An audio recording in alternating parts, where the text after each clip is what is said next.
देखो ये क्वेश्चन है cos inverse under root of log और बेस में है ग्रेटेस्ट इंटीजर x और आगे है मॉड x बाई x। इस फंक्शन का डोमेन और रेंज दोनों चाहिए। डोमेन का आंसर है close interval two to infinity और रेंज में सिर्फ एक ही पॉइंट है, सिर्फ पाई बाई टू। देखो पहले हमेशा डोमेन ही निकालेंगे। सबसे पहले देखो हम लोग डोमेन निकालेंगे। डोमेन निकालने में तो कई बातें हैं। कॉस इनवर्स चाहता है उसके आगे का नंबर पॉजिटिव हो। लॉग की भी अपनी कुछ समस्याएं हैं। तो क्या होगा देखो, इस पूरे लॉग को -1 और 1 के बीच में होना चाहिए, ये कॉस इनवर्स चाहता है।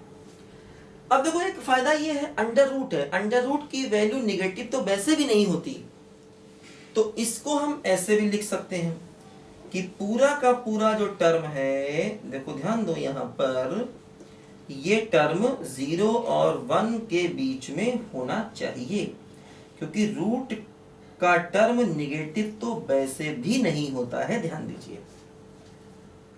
अब देखो लॉग है तो हम क्या चाहेंगे कि लॉग के आगे का टर्म मतलब mod x by x positive हो और जो बेस है वो ग्रेटर देन 0 हो एंड 1 ना हो, ये भी चाहेंगे हम कि बेस ग्रेटर, लॉग के आगे का टर्म पॉजिटिव हो और बेस ग्रेटर देन 0 हो और 1 हो, ग्रेटर देन 0 हो और 1 ना हो, है ना। एक बात और ध्यान देनी है कि ये पूरा टर्म, देखो ध्यान दो, रूट के अंदर है तो हम चाहेंगे पूरा का पूरा लॉग भी पॉजिटिव हो।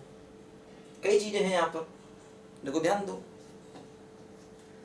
जैसे क्या होगा यहां पर देखो, मॉड x, देखो greatest integer x greater than 0 not equal to 1, तो इसका मतलब देखो ये हुआ कि ग्रेटेस्ट इंटीजर 0 से बड़ा हो 1 ना हो, तो इसका मतलब ग्रेटेस्ट इंटीजर एक्चुअली वो एक इंटीजर है, तो वो सीधे 2 होगा या 3 होगा या 4 होगा। यही पॉसिबिलिटीज देखो से बनती हैं, ध्यान दो, क्योंकि ग्रेटेस्ट इंटीजर 0 से बड़ा हो और 1 ना हो, तो 0 से बड़ा इसका मतलब वो है एक इंटीजर, तो या तो 2 होगा या 3 होगा या 4 होगा।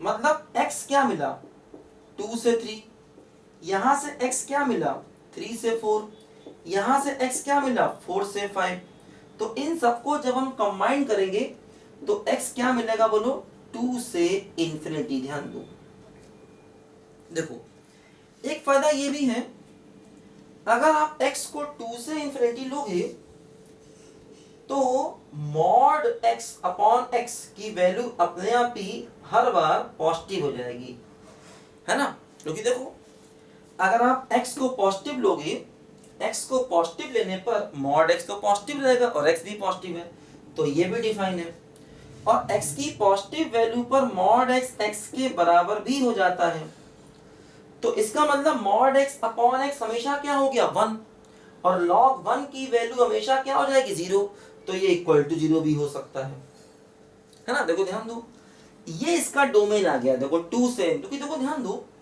जब आप x को 2 से इंफिनिटी लोगे तो x पॉजिटिव ले रहे हो, इसलिए mod x upon x, mod x equal to x होगा, यानी कि मॉड x अपॉन x 1 होगा, तो ये टर्म 1 हो जाएगा, है ना। इस टर्म के देखो 1 होने से एक्चुअली log 1 की वैल्यू क्या हो जाती है, 0, तो ये 0 हो जाएगा और कोई पॉसिबिलिटी इसके पास नहीं है, सिर्फ 0 हो जाएगा।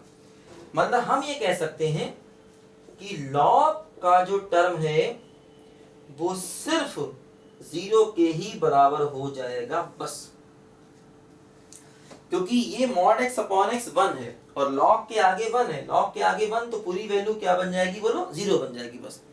तो अकेली पॉसिबिलिटी है क्या बोलो, 0, और जब आप इसको 0 रखोगे तो क्या होगा, देखो फंक्शन का आंसर क्या होगा, देखो cos इनवर्स 0, और वो क्या हो जाएगा बोलो, पाई बाई 2, तो यही इसका रेंज भी आ गया पाई बाई 2 बस।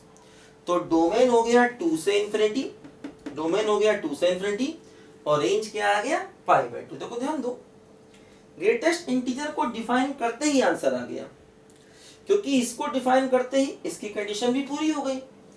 और रूट के अंदर भी देखो निगेटिव नहीं आया, क्योंकि रूट के अंदर निगेटिव आएगा दिक्कत हो जाएगी। और पूरा टर्म 0 1 के बीच में भी है, क्योंकि पूरा का पूरा टर्म इक्वल टू 0 हो गया। जब पूरा टर्म इक्वल टू 0 हो गया तो अगर हम इसको इक्वल टू 0 कर दें तो cos इनवर्स 0 क्या हो जाएगा बोलो, π/2। तो फंक्शन का रेंज भी क्या आ गया, देखो अकेला पॉइंट क्या आ गया बोलो, π/2। यही हमारे क्वेश्चन का आंसर हो गया। करो सब बच्चे ध्यान से लिखो इसको।